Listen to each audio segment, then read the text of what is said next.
And Chair Burt, we're ready to go whenever. Great. So good morning. At this time, we'd like to convene the Palo Alto City School Liaison Committee meeting for October 21st, 2021. And would the clerk like to call the roll? Yes, of course. Chair Burt. Here. Board President Darab. Here. Board Member DiBrienza. Here. Councilmember Tanaka. Here. Everyone is present. Great, thank you. And Ms. Cotton Gaines, do we have the agenda that we can put on the screen? Danny, are you able to pull that one up on your side? Yes, let me pull it up shortly. Okay, Thank you. sorry. I know you're multitasking. So No, our it's first all good. item is to allow public comments on any topic that's not on the agenda. And if we have any members of the public who would like to speak, please put a virtual raised hand there or log in, I should say. Yes, and if anyone would like to speak on oral communication, please raise your hand in the Zoom app or press *9.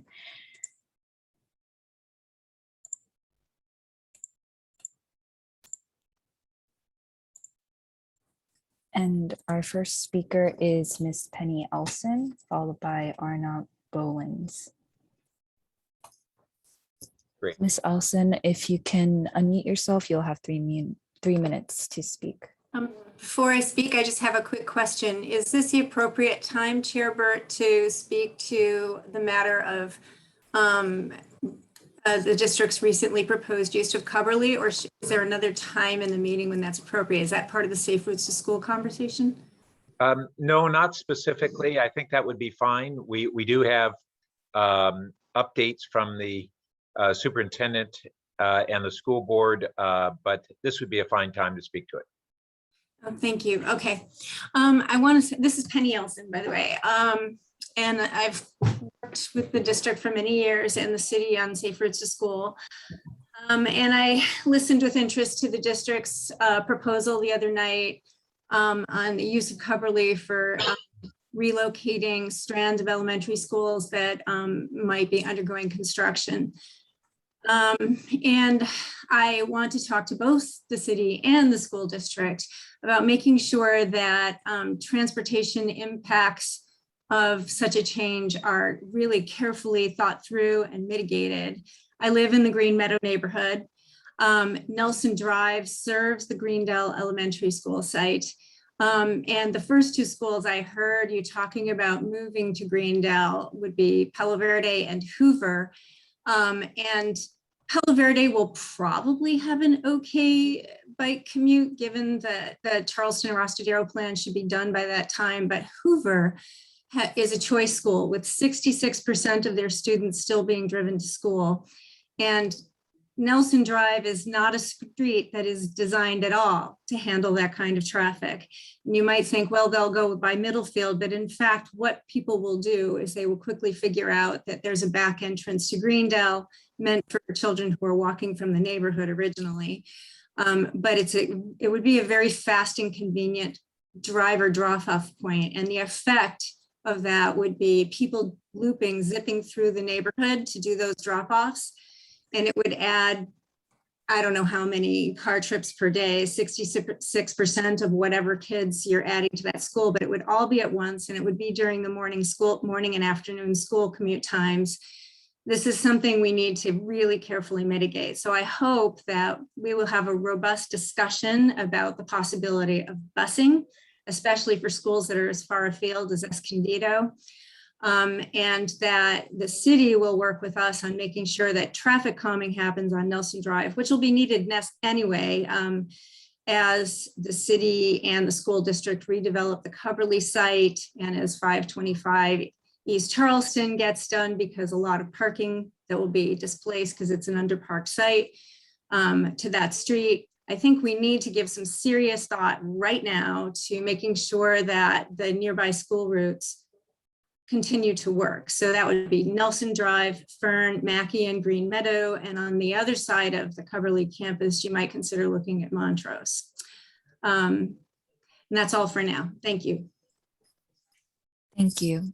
Our next speaker is Arnav Bolins. If you can please unmute yourself. You'll have 3 minutes for public comment. Thank you very much.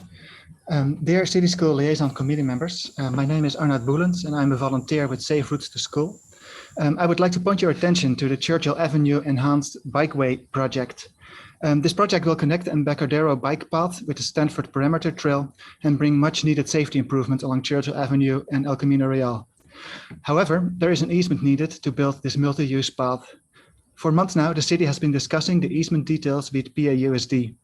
However, despite multiple requests, neither city staff nor school board members are able to tell me about the current status of this project. I hope the committee members can look into why this project seems to be on hold again and get it moving. This project was started back in 2014 and it is time to finish it. Thank you for your time.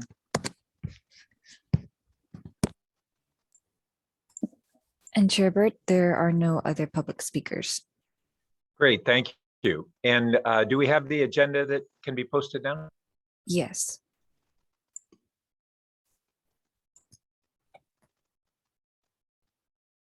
Great, thank you. So at this time, we have approval of the minutes from our September 16th meeting. Do we have a motion to approve? So moved. I moved it. Second. All right. All in favor?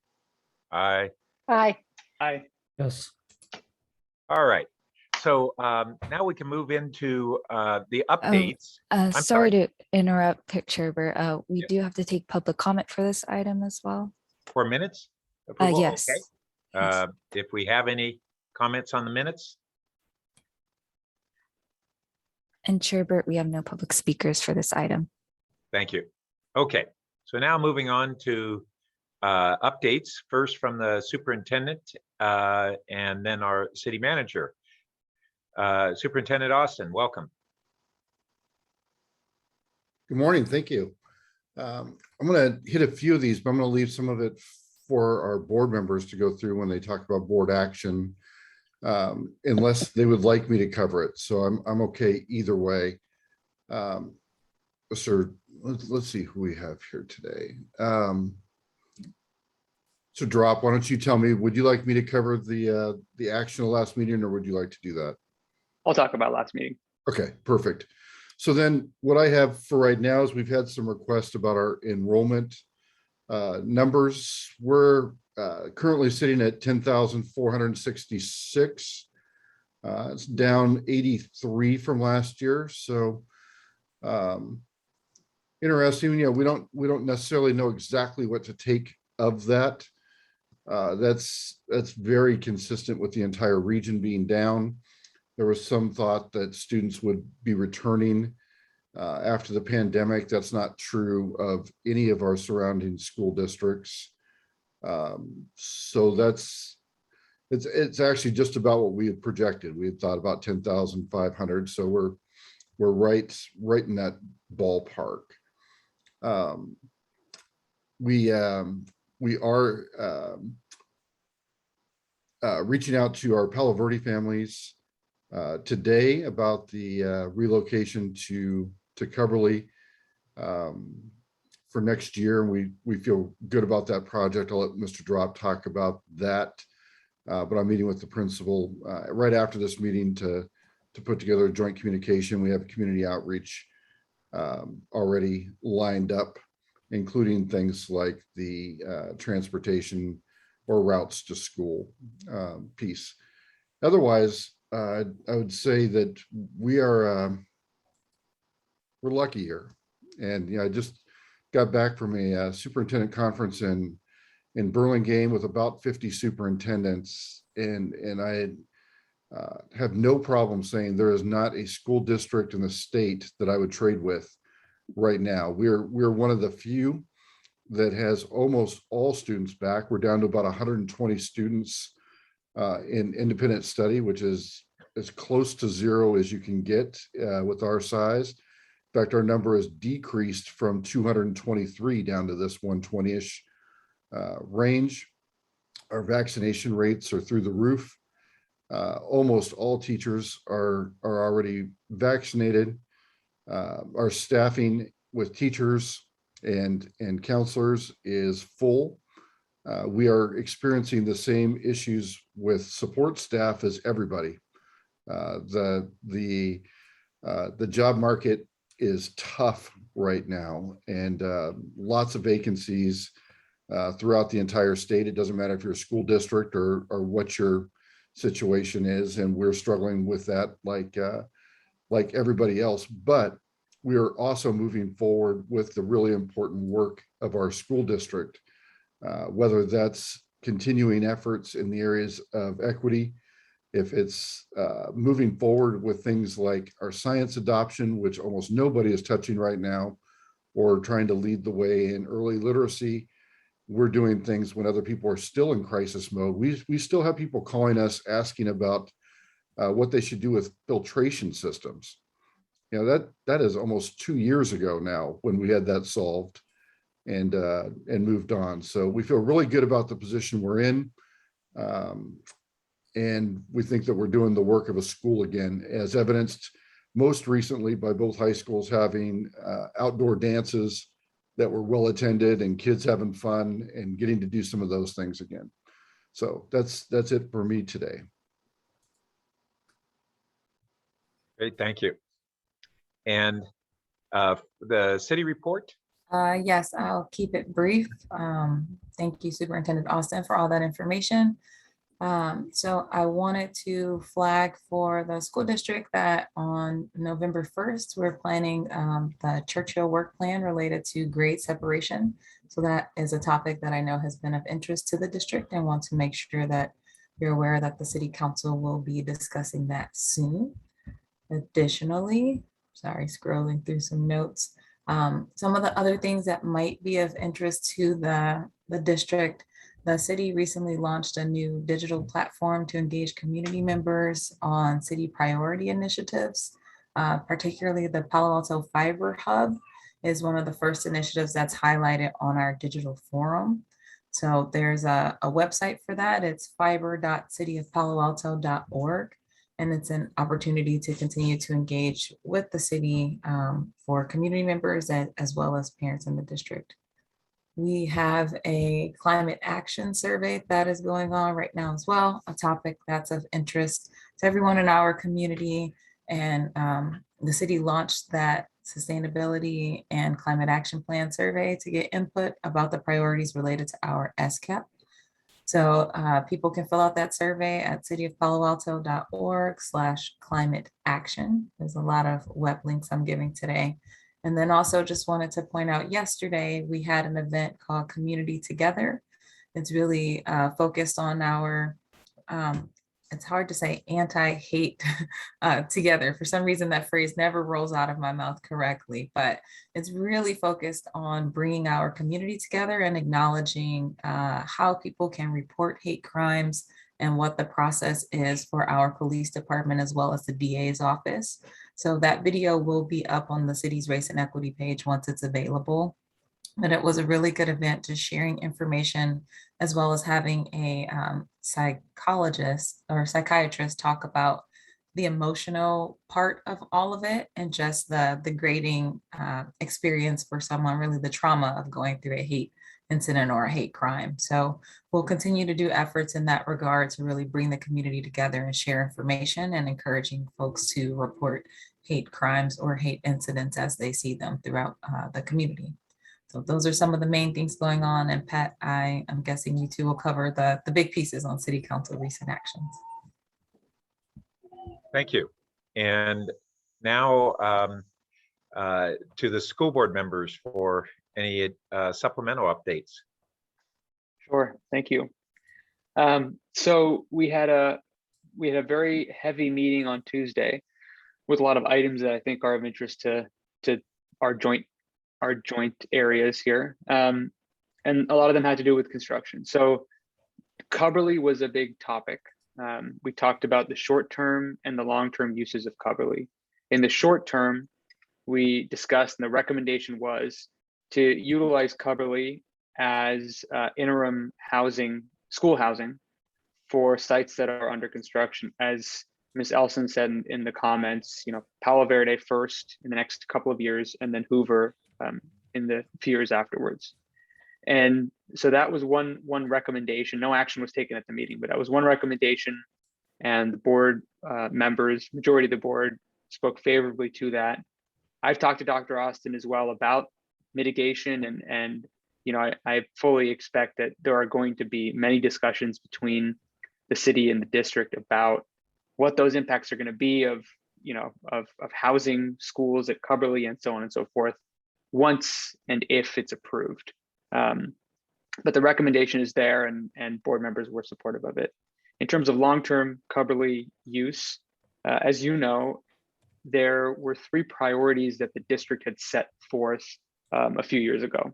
One priority was to retain space at Coverly for a comprehensive high school in the future. The other one was to retain space for staff housing. And the third was to retain space for a district office. Based on conversations we've been having in the ad hoc committee, the district came back and has recommended that the board reevaluate those priorities, specifically to no longer retain space for the district office, to no longer retain space for staff housing. And I'll talk about that piece in a second. And instead of sort of what was a little bit of a vague desire to retain space for a comprehensive high school at some point in the future, the recommendation now is a specific amount, around 20 acres, because the amount of space that will be needed at some point in the future, if and when a high school is needed, will probably be able to be less than what we had initially thought. For example, instead of a comprehensive high school, it could be some sort of alternative high school, and there were plans shown of other areas. But again, as board member said last night, you know, a third high school is not even sort of a twinkle in the eye of anybody right now. It's not needed, and who knows when it will be needed. But obviously, the district has a very strong interest in not losing the space for it if it is needed. And so having a clear expectation of what that space is, and if that's approved, we'll get a clear expectation of what that space would look like.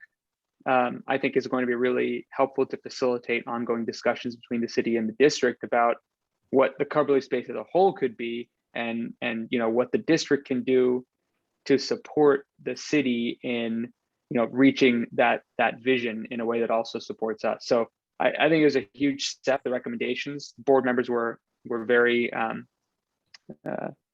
supportive of it. We'll vote on it in the ensuing months as we have, you know, specific bits of it.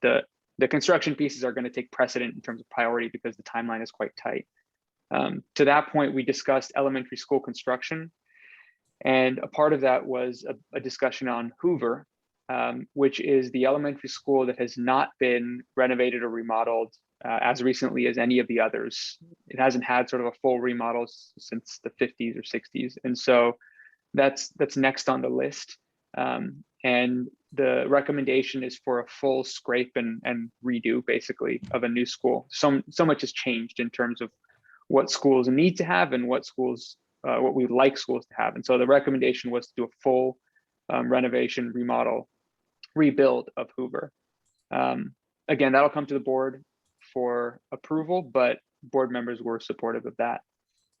So a lot there, and a lot that deals with Charleston and Coverly, but all, in my view, very positive. And then the third thing, of course, was the Mercy Housing, the county's staff housing proposal that multiple districts have bought into. And this was a recommendation for us to purchase 29 units, with obviously with an eye towards if additional ones open up, grab those as well. But that was a reason why the recommendation also is not to pursue staff housing at Coverly, because we're going to do it this way. And then by removing staff housing and a district office from the Coverly priority list, what we do is we open up even more space to negotiate with the city, just more acreage. And yeah, so a very, I think, impactful set of recommendations. Jennifer, did I miss anything? No, think so. There's a lot there. I know one quick thing. This when Chantal mentioned that yesterday was the anti-racism Unity Day, if you will. Yesterday was also our Unity Day, and a lot of the kids and staff wore orange and did lots of activities about being upstanders and kindness and looking out for each other. And it was a really nice day. Great. I had one question on Coverly with the nearer term uses to use it as a temporary elementary site. When a year and a half ago, the city turned over a major portion of the building space to PAUSD. There were tenants that went with that who are generally either nonprofits or community serving entities. What occupancy level do you have right now from those kinds of tenants, and what would be the impact of the use of that space as a temporary school? And I guess it ties into also a sense of what our occupancy is on our half, and whether we would be able to absorb some or all of those tenants. Dr. Austin, I'll let you, if you have those technical answers. Yeah, technical answer, we can't put kids in it. So Coverly does not meet the standards for us to put students in those buildings. So as far as temporary housing in those buildings, it's I guess the only word I can think of is useless for us. We walked through the junior museum. It would almost be cheaper to knock it down. The I building will help us because we're going to be able to move adult school into the I building, still with work to be done. That will free up classrooms at Greendale, which are acceptable for student use. So that's why we have to bring in the extra portables. The classes they just don't meet the standards of today. And DSA standards, Department of State architecture, are tougher now than they've been at any point in history. So they really make it almost impossible to reoccupy buildings. The other piece that's real borderline is because the buildings have changed hands, we can no longer say that they have been continuously in the hands of a school district. So they have to be reevaluated. And when you reevaluate, it is a brutal process. And So Which is to say that there's going to be portables for if we do this, there will be occupancy of Greendale and portables. okay, and I I hadn't think it's appreciated that was part of the plan. Does that anticipate that for the most part those tenants will be able to stay in place, or There's no nobody's being displaced, nobody. oh great, So what Great. we're looking at is, what can we place in a junior museum potentially, because really it's of little value to us right now, and it's a great giant big space. The I building was already vacated. okay, thank you. So as far as updates, additional updates from the city, we had recent actions where this last Monday, the council voted to move forward with higher impact fees on commercial development to fund affordable housing. And so that hopefully will have a favorable impact on our resources that we can leverage for additional affordable housing. We also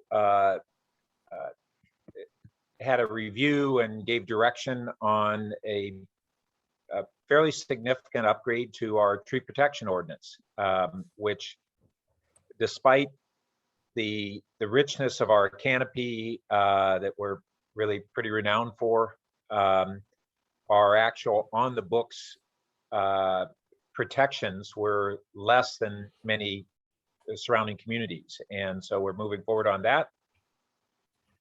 We also endorse moving forward on smart meters for our utilities at residential and commercial properties, but primarily the changes on the residential side. So that enables a lot of advancements in integrating with a renewable grid and on-bill financing and greater efficiencies. So it's something that the city had looked at a number of years ago, and we opted to not be at the forefront of that because we thought the technology needed to get some bugs out, and we think it's now mature and ready and having a lot of advantages. We also went forward with an approval for an expansion and redo of Boulware Park, which is, for those who may not know, is on the north edge of Ventura. We acquired some additional land there and then are incorporating that into a redesign of that park. And that's one of the neighborhoods in Palo Alto that has been most lacking in neighborhood parks. So that's a significant improvement. You may also have seen that Rinconada Park is going through its phase 1 remodel, a major upgrade to that, which includes a greater all-access playground, not a full magical bridge, but a lot of the elements that make it more fully accessible. And then on the horizon, first on November 1st, we go back to in-person meetings. We're going to conduct hybrid meetings where we're really embracing people to continue to be able to participate remotely, but will be predominantly an in-person meeting. And our staff and others have been going through scenarios and modeling of that to make sure that goes as smoothly as possible. We're sure we'll learn from enacting it. I know you folks have been back to in-person for a while. We also have, as Cotton Gaines mentioned, our Sustainability and Climate Action Council Committee that's been meeting monthly and having tremendous community participation. We get 50 to 80 participants in a meeting.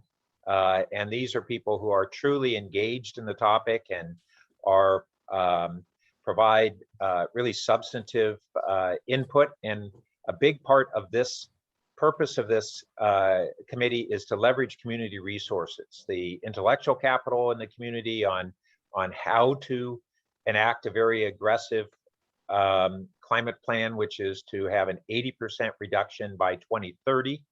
And really all the cities and governments who have adopted similar goals, nobody has done it yet. So this is all unproven ground, and we have to be working with people with domain expertise in every one of these sub areas on vehicle electrification and home electrification and other aspects of the plan. And so we have both a core group of strategic advisors that we've just about filled out. We have one youth representative on that. And then we have a second group of advisors in specific domains and relationships.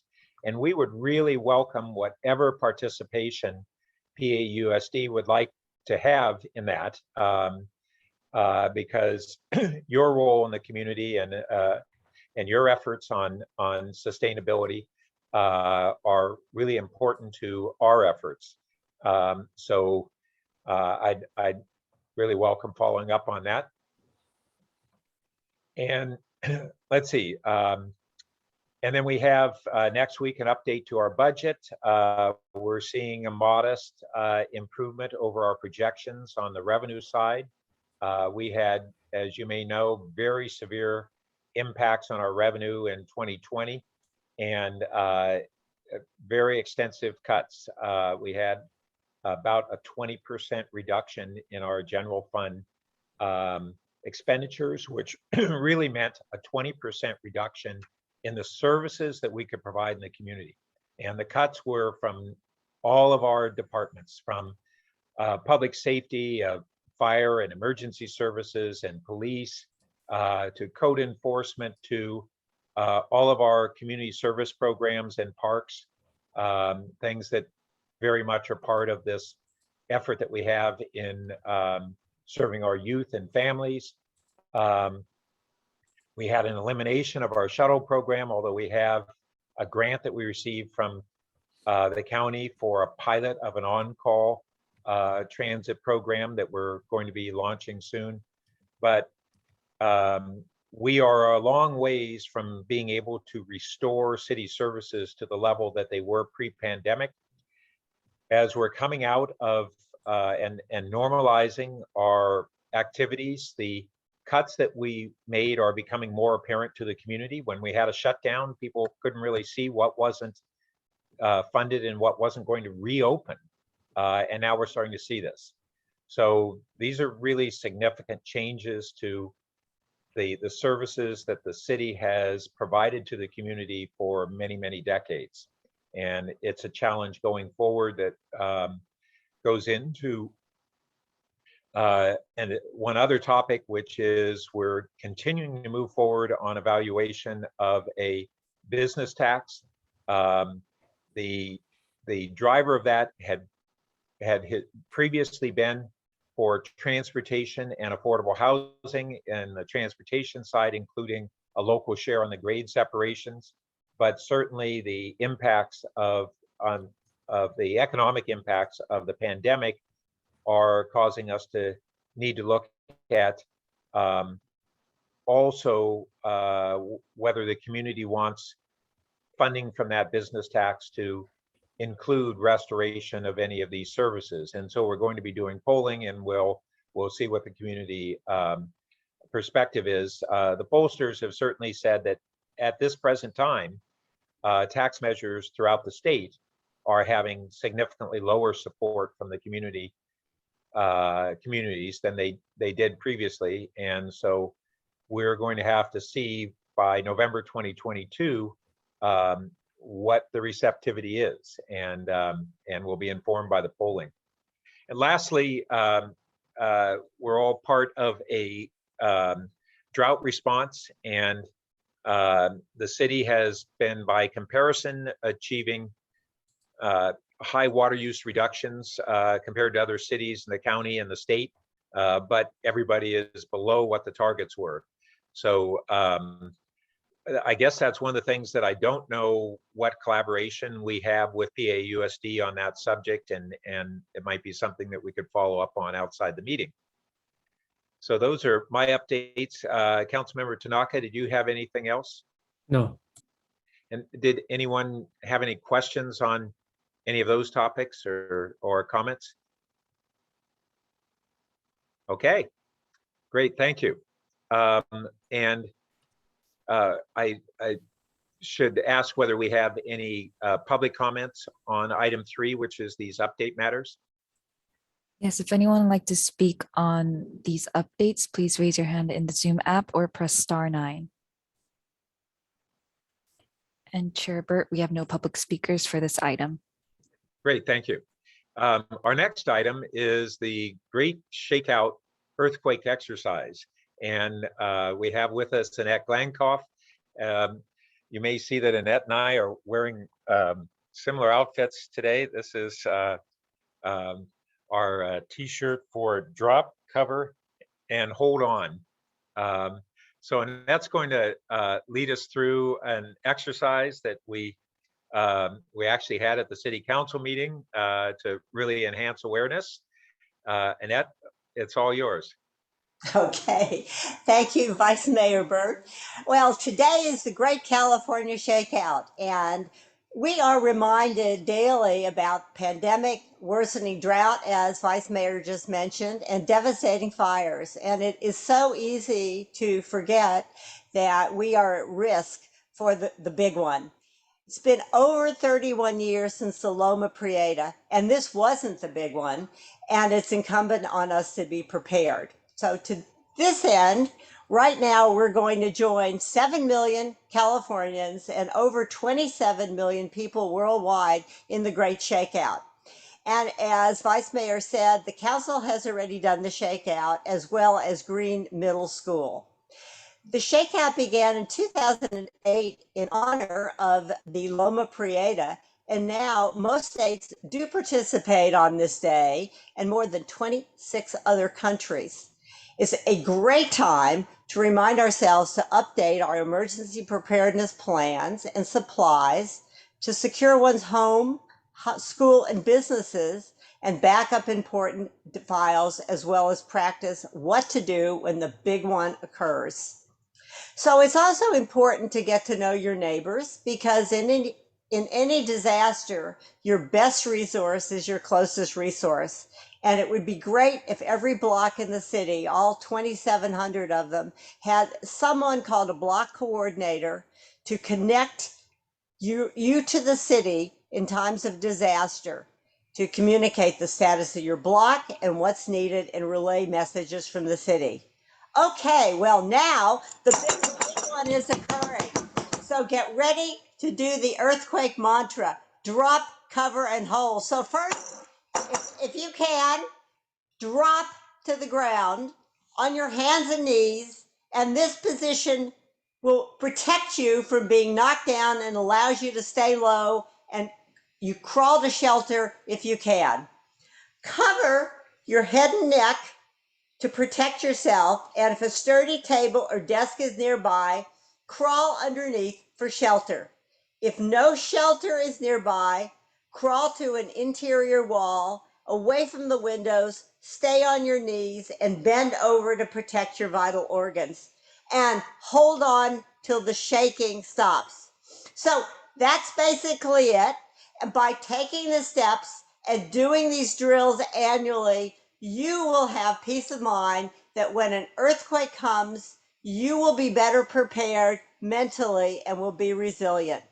And as a final takeaway, the Shakeout videos from the City Chief of Emergency Services, Ken Duker, and our police chief can be found on the Palo Alto neighborhood website, paneighborhoods.org. So thank you for participating, and thank you for being resilient.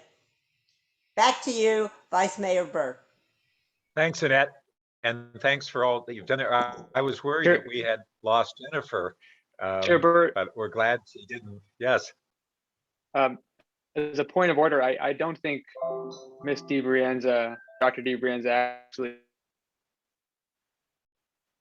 Oh, I didn't see her. I just wanted to point that out. My apologies. My neighbor stopped as we're talking about knowing your neighbors. My neighbor knocked on the door and then came in and said, "I really need to borrow a bike helmet." And I was like, hold on. So I hid myself and ran and got a bike helmet, but I heard it all. And it made me laugh when it said, you know, the closest resource is your best resource. And I thought, that is a good neighbor right there. So I was glad I could help him out with a helmet. Sorry about that. That's all right. We thought you were acting out that we had completely lost you from the quake. So, yeah. And do we have any members of the public who wish to speak on this item? And Chair Burke, I'm confirming that we have no public speakers for this item. Great. And I don't know if we can get the agenda back up, but as I recall, our next item is the update on the Safe Routes to School program. Is that correct? Yes. Good. And so do we have a presentation from the Safe Routes to School leadership? Go ahead, Ms. Starlack. Thank you. Good morning. Good morning, council members, school board members, city and district staff, and members of the public. My name is Sylvia Starlack, Transportation Planning Manager for the City of Palo Alto. Philip Cami, our Chief Transportation Official, would normally be here, but he's at a TMA board meeting this morning and is unable to attend. I want to thank you for inviting us to report out on the Safe Routes to School program. I'm pleased to introduce Safe Routes to School coordinators Rosie Masterhazy and Jose Palma. Rosie will present the annual report for the Safe Routes program for the for the prior school year. And afterwards, Rose, Jose, and I are available to answer any questions you might have. Take it away, Rosie. Okay. Thank you. Let me get started here. I first want to start by thanking Dr. DiBrienza for that wonderful preview into talking safe routes. I'm glad you had a bike helmet to loan your neighbor. And for that nice emphasis on movement, Annette, with a great shake-up. And as you know, our program is all about movement as well to support healthy families, especially as a means of pandemic, as a means of supporting pandemic recovery. So again, I'm Rose Mesterhazy. I'm presenting this annual update to the City School Liaison Committee as one of 2 Safe Routes to School coordinators. And in the spirit of partnership, I wanted to start by thanking PAUSD, the city, and PTA leadership for supporting, as I mentioned, critical community pandemic wellness and recovery efforts that dovetail with some of the Safe Routes to School program goals of integrating daily physical activity into student schedules, fostering independence and academic achievement, reducing traffic congestion and pollution around schools, reducing school busing and parking relating costs, and promoting healthy social and emotional stress reduction and coping skills. Okay, so do I need to share my screen? Yes, unfortunately, I'm trying to share, but it seems that the attendees cannot see. Would you be able to pull up your PowerPoint, please? Sure, I can pull that up. Let's see. I had it on Drive as opposed to. I can present it on Google Drive if that's Rose, okay. let me see if I can do a screen share. I Okay, know it's hard thank to you. type the slides and talk Yeah. at the same time. Thank you. No promises, but I will. All right.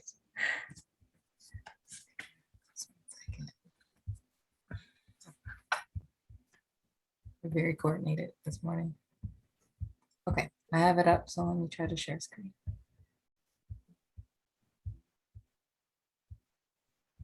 Can you see my screen? Yes. There we go. All right, let Right. me do full screen. Thank you so much, Chantel.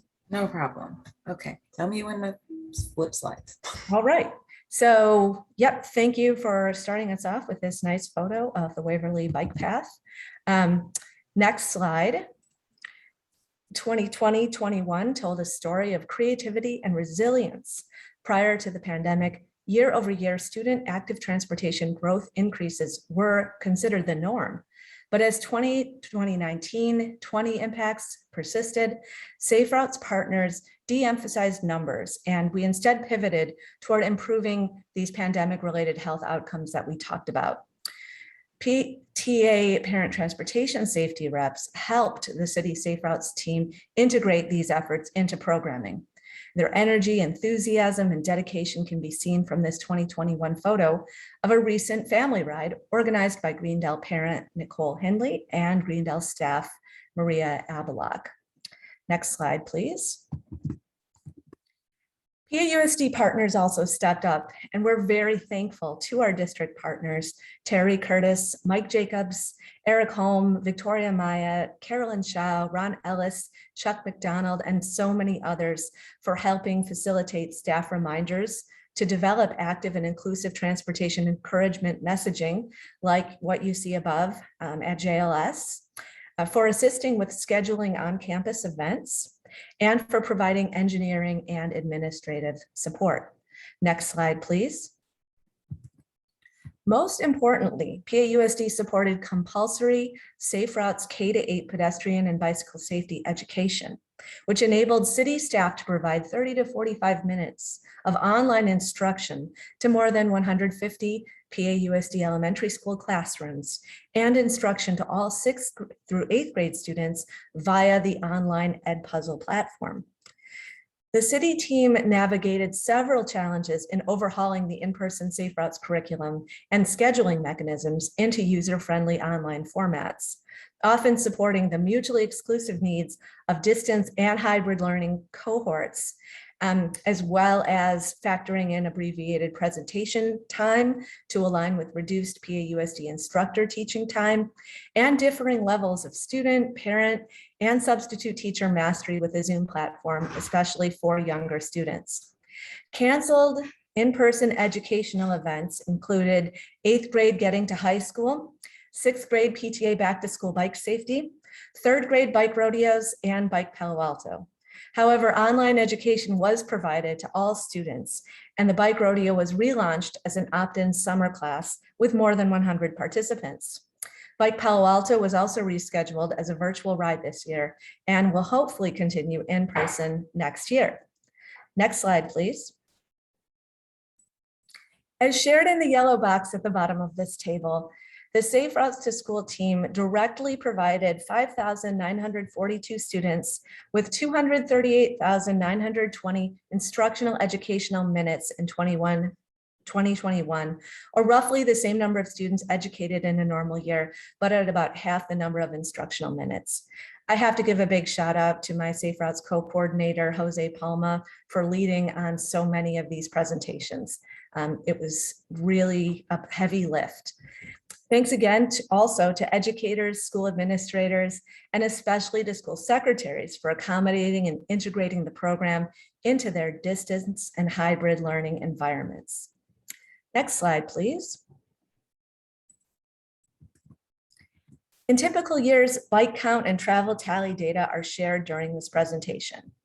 And I know Board Member Collins always enjoys seeing those graphs. However, in 2021, the year was such a statistical outlier that meaningful data couldn't be collected this year. So the team instead administered an active transportation elementary school parent school commute survey in keeping with the practice of conducting a parent survey about every 5 years. Elementary parents were surveyed to better understand their lower rates of active school commuting in comparison with secondary students. Although only 12% of parents responded to the information request, it was still worth noting that the most popular response from parents who do not currently permit their children to walk or bike to school, as you can see in the table above, to consider doing so, was greater access to protected pathways. This preliminary data point could be significant as the city builds out school-focused engineering projects. Additional metrics conducted this year included assessing educator opinions about the revised Safe Routes K-8 online curriculum. Findings included almost 80% of educators favoring in-person rather than online lessons. Probably no surprise there relative to education in general. And finally, Safe Routes to School and the Office of Transportation continued exploring how best to aggregate local transportation injury data.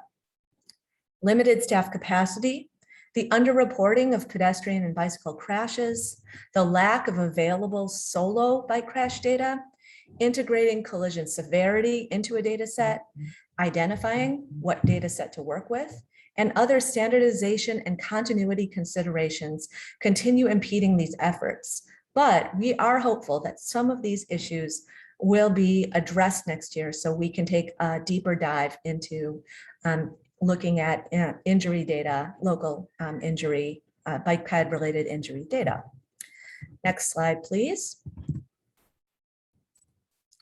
Amidst proposed budget cuts to PAPD staffing and crossing guards, council members, parent and community advocates restored funding for 29 school crossing guards, although budget cuts led to the elimination of the PAPD traffic team.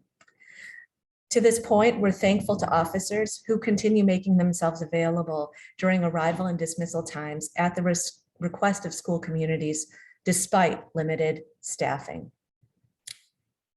As well as to officers for distributing helmets, as you can see in this picture on the left. Those helmets were shared and are in the vehicles of some of the officers to support students in need as well. Next slide, please. The Safe Routes to School partnership also implemented the following programs to support families from historically underrepresented and economically adverse communities. This included a summer adaptive cycling pilot for 20 exceptional PAUSD, exceptional needs PAUSD summer school students and their parents, as shown in the photo on the left. Holiday donations of more than 27 bikes, helmets, and locks via PAUSD parents Gary Beery, Hong Kwan, and the Silicon Valley Bike Exchange. A Black History Month inspired Ruby Bridges Winter Walk Bike to School event, and city-led bilingual Spanish language parent presentations to more than 30 voluntary transfer program parent participants. So thank you to all of our partners for helping implement these innovative equity and inclusion initiatives. Progress on 2020-21. Oh, I'm sorry, I missed just one more note. We also conducted as part of our equity programming, 5 city-funded, socially distanced PTA secondary bike repair events, as shown in the photo on the right. So I would be remiss not to mention those, especially since parent and community volunteers worked so hard to get those off the ground during the pandemic and make sure that they aligned with pandemic protocol, social distancing protocols. Next slide, please. Progress on 2020-21 Safe Routes focused engineering projects supporting the build out of low stress transportation networks included Charleston to Rastradero Phase 2 project completion, council approval to move forward with the next phase of the South Palo Alto Bikeways project, and installation of more than 250 20-mile-per-hour speed limit signs around 27 public and private schools. 2021 ongoing Safe Routes to School specific transportation conversations continue around moving the Churchill Avenue's Bikeway project forward and in supporting Safe Routes to School optimized design alternatives for the Connecting Palo Alto grade separation project. We're also looking forward to continued conversations around Cubberley. By overcoming next slide, please. Thank you, Chantel. By overcoming formidable pandemic-related challenges to implementing active transportation programs and activities, Palo Alto parents and students generated the biggest wins for 2020-21. We're grateful to parent PTAC Safe Routes leaders, Jim Flasterer, Audrey Gold, and others for their ongoing volunteer commitment to Safe Routes to School. With their constant support, near 100% volunteer-led and organized family encouragement events held in alignment with county pandemic guidelines included a 12-participant family ice cream ride led by transportation safety reps Nicole and Arno Zoller-Bolens, who I believe are on the call today, an 18-participant Bike Everywhere Day family ride, a 15-participant Gun Fletcher Getting to High School student ride, 7 school-based Walk and Shock Return to School PTA encouragement events, and the development of new student-led bike clubs at both Pally and Gun. Next slide. Despite ongoing and robust parent involvement, Safe Routes programming and staff resources continue to be impacted by pandemic-related budget cuts, crossing guard bus driver shortages and staff turnover, modified school parking and transportation plans, missed, reduced, or delayed active transportation on bike or on foot practice, and construction and educational programming delays. These factors stand to compromise yearly program growth shown above and have elevated the usual number of Safe Routes to School summer or fall semester community support requests from about typically 20 to about 130, creating unusually long response times. We again thank those parent volunteer transportation safety representatives who have helped respond to concerns voiced by their school communities. Balancing the challenges and successes of 2020-21, ongoing PAUSD and PTAC input will be vital to prioritizing and implementing the following 2021-22 Year 5 work plan suggested strategies, which include creating an action plan to address anticipated declines in active transportation mode share data, recruiting PTAC Safe Routes to School. Oh, please, sorry, next slide, Chantel. Sorry about that. Recruiting PTAC, I'm just going to say this again, creating an action plan to address anticipated declines in active transportation mode share. Recruiting PTAC Safe Routes to School leadership as current parent leadership graduates out of the district. Formalizing the recently drafted Equity and Inclusion Action Plan. Renewing the Safe Routes to School Partnership Consensus Statement and expanding on the Board of Education's recently adopted Safe Routes to School policy. Yay for you. Partnering with developing a process for conducting longitudinal local transportation collision analysis. Partnering with green teams to support safe routes related sustainability goals and objectives. Conducting hands-on community outreach via the Safe Routes to School VTA Measure B funded mobility information kiosk e-bike pilot. Advancing the South Palo Alto, Churchill and Bicycle Boulevards Bikeways projects and more. We appreciate the CSLC's longstanding commitment to making Safe Routes to School goals and objectives the cornerstone of a safer, more sustainable, and equitable transportation environment for current and future generations. Thank you again for the opportunity to present this information. And I will end it there. Well, thank you. That's really quite a presentation. And I know you had some backup slides, and one is the long-term adoption of bicycling by middle and high schoolers, I think. I wonder if we might be able to even get that slide up because it's just so powerful. Sure. Slide 16, I believe. Great. And members of the committee, any questions or comments?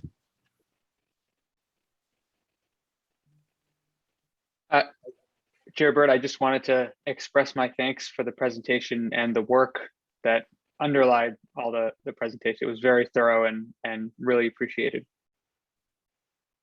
I just want to sort of second that. I think that over the past year and a half, I know they were trying to figure out exactly how to keep certain traditions like the third grade bike rodeo and the sixth grade work and whatnot going in a pandemic. And when some kids were coming in and some kids were staying home, and what could you do on a Zoom and whatnot. It was amazing how many conversations I had, and I know that was a small fraction of the conversations that happened with the Safe Routes to School folks about just your commitment to making sure this work still happened. And it was really a Herculean task, and I'm really grateful to all of you for it. Thank you. I certainly concur. And this program has been an incredible model for now 20 plus years, where, as we saw in that graph, we were all the way down to middle to high school. 15 to 20% of the students were biking to school, and it's now over 50%. I recall attending a conference a few years ago that was on alternative transportation, and one of the sessions was about school biking, and Palo Alto's program between PAUSD and the city, and very importantly, our incredible community volunteers who have been so strong in this, was the standard by which everybody was looking. And this was a nationally attended conference. And do you happen to know where we stand as of pre-pandemic in not only our improvement, but comparison to other districts and other cities, I should say? Do we have any? I can speak to that, Sylvia. Councilmember Burt, your question was, where do we stand pre-pandemic relative to other districts? Yeah. Yeah, so that echoes our 2019 presentation, which was, we were riding the crest of record bike counts and active transportation, travel tally, mode share. And we continue to stand as a leader in the region around those numbers. because, as I mentioned, because of the pandemic, we were unable to conduct bike counts and travel tallies this year. It would be like comparing apples to oranges, but we did in 2020-21, but we did for 21-22 already conduct travel tally data and bike counts. So once we have the PAUSD enrollment numbers that Superintendent Austin gave us a little window into, we'll be able to better assess where we are. We know that the factors certainly had generated a number of impacts, and those will likely translate into reduced bike parking counts, but I'm not sure how that will look relative to the rest of the region. And I'm not sure how that will actually look once we factor in the new updated enrollment data. Great. And that one survey of parents whose children are not biking and that talked about really a desire for greater protected bikeways. The presentation alluded to the completion of the Charleston Rastradero corridor, which is going on currently. I'll just note that as we were going through our budget cuts, there was a proposal to delay that project because we were just having to struggle with what to prioritize. And the council, at the strong encouragement of many of our community volunteers, prioritized completion of that long due project. And that's why it's occurring at this time. And then city staff had brought forward the next phase of the South Palo Alto project, which really integrates the feeding of bikes from the greater East Meadow, Fabian, Charleston area, and integrating that, not to mention, this isn't specifically to school, but integrating it with a new bike overpass over 101, and for recreation and actually work commutes as well. And then something that to bear in mind as we have this upcoming meeting on the grade separations, the next meeting will be focused on Churchill, but one of the directions and conclusions that we seem to be moving toward is that for whatever construction we're going to do of grade separations in the south at East Meadow and Charleston, in the north at Churchill, we have potentially very significant disruptions in the ability of bikes and pedestrians to cross that corridor. And construction can be several years. These are incredibly complex projects. And so it has the potential to really harm our ability to have safe routes to school. As a result, one of the things that's moved forward in our consideration is a separated crossing, whether it's overpass or underpass, in the vicinity of Loma Verde and El Carmelo, so that we have a relief valve while we're doing construction for the vehicular crossings. And we're very hopeful that we're going to be able to get support from the VTA Measure B dollars for a project like that, and potentially other grants. And then that connector has the potential to be connected to a improved bike pathway through the Ventura neighborhood in that vicinity, and then potentially out to El Camino and beyond to connect all the way to the Ballpark Path, which the Ballpark Path is now, its connection through the research park is being improved. I'm not sure if everyone's aware, but there is a project to improve the whole Hanover Page Mill interchange, which includes significant improvement to bikeways there. And just so that everybody appreciates that, that connection goes all the way, not out only across campus to Stanford West, where we have students who actually attend Gunn High School from Stanford West and haven't had an adequate bike route there. and even into Menlo Park and extends all the way into Los Altos. So that kind of east-west and north-south connections related to that could be very important components going forward. And we really look forward to collaboration with the district on this. And this whole program, does so many benefits for the community, not only the safety of children and the drastic reduction of congestion that we had 20 years ago at school delivery hours, drop-off hours, but it is citywide traffic congestion, and it is part of our sustainability and climate action plan, and broadens the community health, both physical and mental health. It just touches so many places that benefit us as a community, and so I just want to echo my appreciation of everything that the staff does and the incredible group of community volunteers that we have had for over 20 years that have just put in countless hours and ingenuity and resourcefulness and political impetus to help make this happen. So thank you all. Do we have members of the public who wish to speak?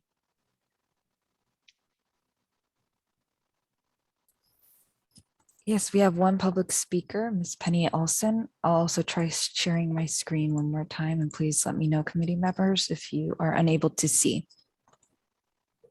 Great. Welcome, Penny. All right. And we have Ms. Penny Olson. If you can unmute yourself, you'll have 3 minutes for public comment. Thank you. So I just wanted to comment on two things. First of all, I want to say thank you to Rose Mesterhazy and Jose Palma and Sylvia Starlack for the very heavy lift you all did through this pandemic period, and also to the school district staff who supported your efforts, and the many, many PTA parents who stepped up to make all that pivot to online presence. It was hard, and you really did a great job making it all work. Thank you so much. I wanted to point out two things that I think were missing from Ms. Mesterhazy's presentation, and no fault given there because we've had this sort of late-breaking change to Coverly, but I think that planning for these changes at Greendale and Coverly really need to, especially at Greendale, is going to need to happen in this coming school year in order to be prepared for a 2022 movement of Palo Verde to Greendale. We need to be thinking about that right now, and that means the school district and city are going to need to apply some additional resources to enable that work. This is going to be another heavy lift, and it's going to have to, and according to what I read in the paper yesterday, it's going to have to be done very quickly. Transportation planning can be very hard, and it can take time. So we need to get started ASAP on this. And then finally, I just want to say thank you all for your continuing support of Safe Routes to School. It's actually been 30 years if you count the nascent beginnings of the program. And it's been a long, hard road. A lot of really important work's been done. Mode shift is an easy thing to lose. So I want to make sure that families who get moved to Greendale do not get out of the habit of bicycling, and that families in the Green Meadow neighborhood who are going to be impacted by the car trips that will be generated by this change will not be discouraged from bicycling, because they will see a significant increase in motor vehicle trips in their neighborhood school routes. So I think making sure that we don't fall back and lose ground is very important, and also making sure that all the children who benefit from this program, both in terms of safety and all the health and social, emotional, and educational benefits. Kids who get exercise in the morning are better prepared to learn. We know that. So all of these good things that our community gets from Safe Routes to School need to be safeguarded through this process. Thank you so much for your time. Thank you. Our next speaker is Miss Audrey Gold. Audrey, if you can please unmute yourself, you'll have 3 minutes for public comment. Yes, thank you. Again, I'm speaking today. Well, I am an active volunteer on the Safe Routes to School today. I'm speaking today as a parent. I have 3 teenagers that bike around the community, and I greatly appreciate the amazing work that's been done that gives them this independence. And I already see them just making that a commitment, and especially with the rise of electric bikes, I just expect biking in Palo Alto to continue to be supported strongly. I wanted to do a shout out to the folks at Gunn on the parking lot improvements that added the bike path that is now much more continuous and easy to use, that goes from Adrastadero Road to Bull Park. So thank you to everyone that made that happen. I want to support Penny's request that all the planning goes into Cubberley, really puts active transportation modes like cycle.